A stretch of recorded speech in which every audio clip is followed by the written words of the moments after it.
অরুণ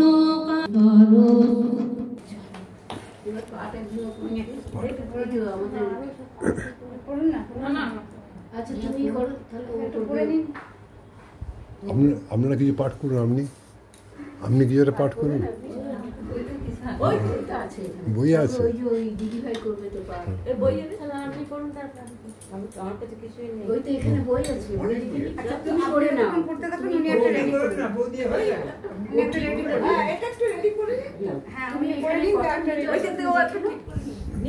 একটা বই দেখে নাও, ওটা বলবে ওখানে।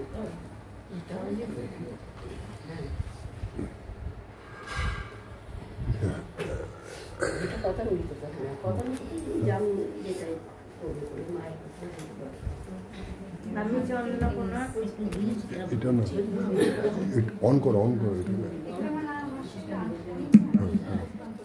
আমি চন্দ্রকোনা, আমি মা, সকলের মা, জীবনের কয়েকটি ঘটনা পাঠ করব। আমি শ্রীরামপ্রিয়া শ্রী মা সারদা, শ্রী স্বামী বিবেকানন্দজির চরণে নিবেদন করে আমি আমার পাঠ শুরু করছি। গিরিশ ঘোষ লক্ষ্য করতেন তার বিছানার চাদর প্রতিদিনই ধপধপে সাদা। কে রোজ তার চাদর কেচে দেয়? একদিন নিজের চোখেই দেখলেন শ্রীমা পুকুর ঘাটে সাবান দিয়ে তার চাদর কাচ্ছেন। গিরিশবাবু সকাল হলেই চা খাওয়ার অভ্যাস, অথচ পল্লীগ্রামে দুধ পাওয়া যায় না। মা বেত পায়ে সকালবেলা নিজে তার জন্য দুধের খোঁজ করতে বের হতেন। এদিক ওদিক থেকে দুধ সংগ্রহ করে আনতেন। মায়ের স্নেহ যত্নে গিরিশবাবু সেবার অভিভূত হয়ে পড়েছিলেন। 1896 খ্রিস্টাব্দে মা যখন কলকাতা সরকার বাড়ি লেনের উদ্যাম বাড়িতে ছিলেন, তখন গিরিশবাবু প্রায়ই সেখানে গিয়ে মাকে প্রণাম করে আসতেন। মা যেদিন সে বাড়ি থেকে জয়রাম বাড়িতে ফিরে যাবেন, গিরিশের মন ভারাক্রান্ত। সেদিনেও তিনি এলেন এবং স্বামী যোগাসনানন্দকে নিয়ে উপরে মায়ের কাছে চলে গেলেন। মাকে ভক্তি ভরে সাষ্টাঙ্গে প্রণাম করলেন। তারপর যুক্ত করে বলতে লাগলেন, মা, তোমার কাছে যখন আসি তখন আমার মনে হয় আমি যেন ছোট্ট শিশু নিজের মায়ের কাছে যাচ্ছি। আমি বয়স্ক ছেলে হলেও মায়ের সেবা করতে পারতাম, কিন্তু সবই উল্টো ব্যাপার। তুমি আমাদের সেবা করবে না আমরা তোমার সেবা করি না? এই তো জয়রামবাটি যাচ্ছ, সেখানে পাড়া যায় উনুনের পাশে বসে দেশের লোকের জন্য রাঁধবে আর তাদের সেবা করবে। আমি কেমন করে তোমার সেবা করব? আজ মহাময়ীর সেবা কি বা জানি, বলতে বলতে ভাবা বেগে তার গলা বন্ধ হয়ে গেল। তারপর সকলের দিকে চেয়ে আবার বলতে লাগলেন, ভগবান ঠিক আমাদের মতো মানুষ সে হয়ে জন্মানো, এটা বিশ্বাস করা মানুষের পক্ষে শক্ত। তোমরা কি ভাবতে পারো যে তোমাদের সামনে পল্লীবালার বেশে জগদম্বা দাঁড়িয়ে আছেন? তোমরা কি কল্পনা করতে পারো যে মহাময়ী সাধারণ লোকের মতো ঘরকন্যা আর ও সব রকম কাজকর্ম করছেন, অথচ তিনি জগৎজননী মহামায়া মহাশক্তি, সর্বজীবের মুক্তির জন্য এবং মাতৃত্বের আদর্শ স্থাপনের জন্য আবির্ভূত হয়েছেন। গিরিশের এই কথাগুলি এক ভয়াবহ গম্ভীর পরিবেশের সৃষ্টি করল। জয়রামবাটিতে যা খাওয়ার পর ভক্তেরা শালপাতা উঠিয়ে পরিষ্কার করতে গিয়ে শ্রী মা বলতেন, থাক, লোক আছে। তারপর ওই কাজটি তিনি নিজেই করতেন। মার আত্মীয়রা সকল বর্ণের উচ্ছিষ্ট পরিষ্কার করতে চাইতেন না। মাকেও অনুযোগ করে বলতেন, তুমি বামুনের মেয়ে, গুরু, ওরা তোমার শিষ্য, তুমি ওদের একটু নাও কেন? মা উত্তর দিতেন, আমি যে মা, ও মায়ের ছেলের করবে না তো কে করবে? স্বামী বিশ্বাসানন্দ উচ্ছিষ্ট তুলতে গেলে মা তাকে হাত ধরে বাধা দিয়ে থালাটা নিজেই নিয়ে বললেন, আমি তোমার আর কি করেছি?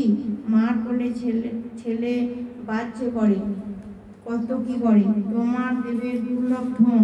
শ্রীমাকে একদিন উচ্ছিষ্ট পরিষ্কার করতে দেখে নলিনীদি বলেছিলেন, মাগো, 36 জাতের এঁটো পুড়ছ?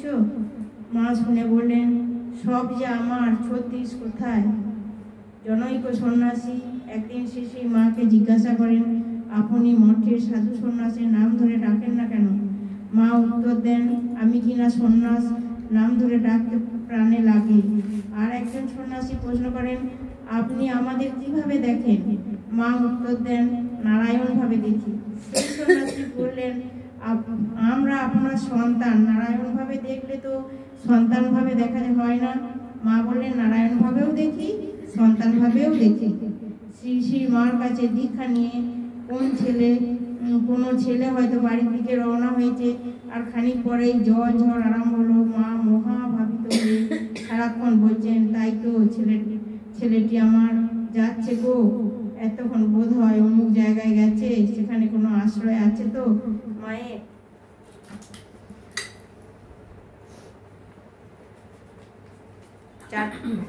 চারপাশে যারা থাকতেন এ ছিল তাদের কাছে পরিচিত দৃশ্য। বিভূতিবাবু একবার জয়রামবাটি থেকে কর্মস্থলে ফিরে গেছেন। রাস্তায় জল, কাদা আর দ্বারকেশ্বর নদ পার হয়ে পরে রবিবার যখন তিনি আবার এসেছেন, তখন মা তাকে বললেন, বিভূতি তুমি তো চলে গেলে, জল হচ্ছিল, আমি ভাবছিলাম বিভূতি আমার এতক্ষণ বড় নদী পেরুলো। সন্তানের কষ্টে অভিভূত হয়ে এরকম কোনো ক্ষেত্রে মা নিজের অলৌকিক দেবী শক্তিকেও প্রয়োগ করে ফেলেছেন। স্বামী মহানন্দ বলেছেন, শ্রাবণ মাসে অবিরাম বৃষ্টি হচ্ছে, কিন্তু তরিতরকারি নিয়ে কোয়ালপাড়া মঠ থেকে জয়রামবাটি যাওয়ার মাত্র সীমা আমাকে বললেন, এসেছো? বেশ হয়েছে, অনেকদিন থেকে কেউ আসেনি, বাজার টাজার হয়নি, আজ থেকে বাজার করে দিয়ে যেও। বিকেলে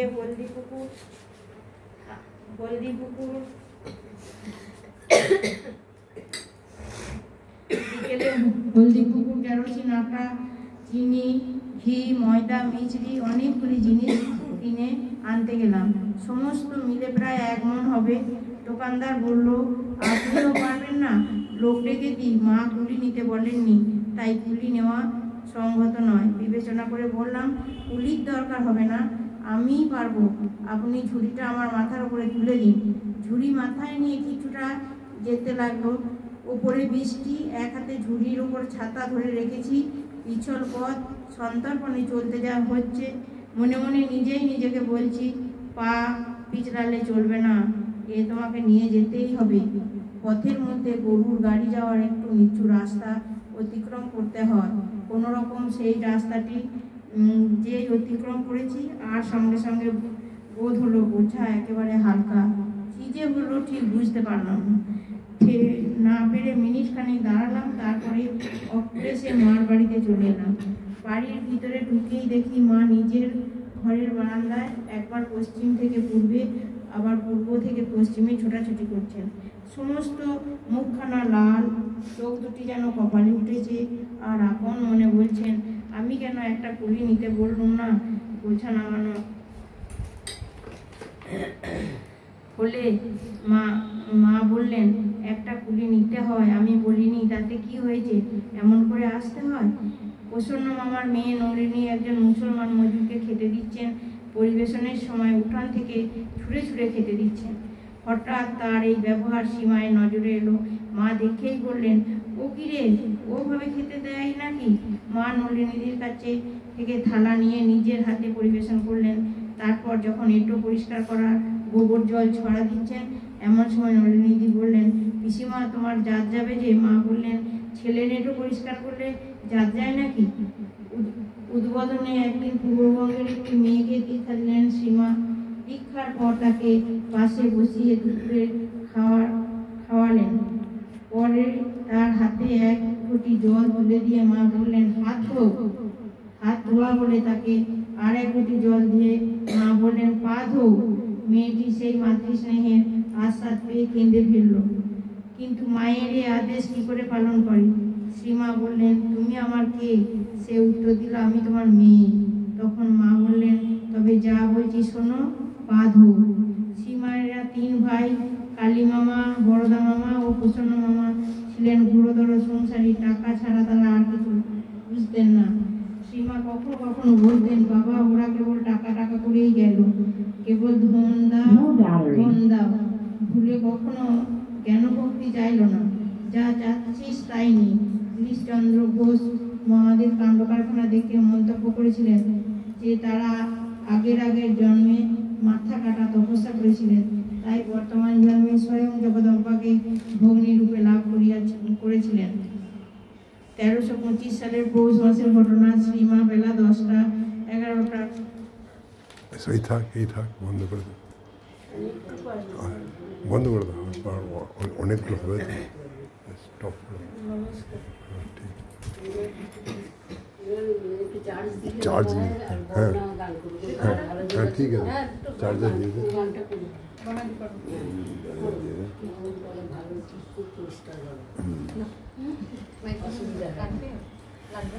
মাইক্রোওয়েভ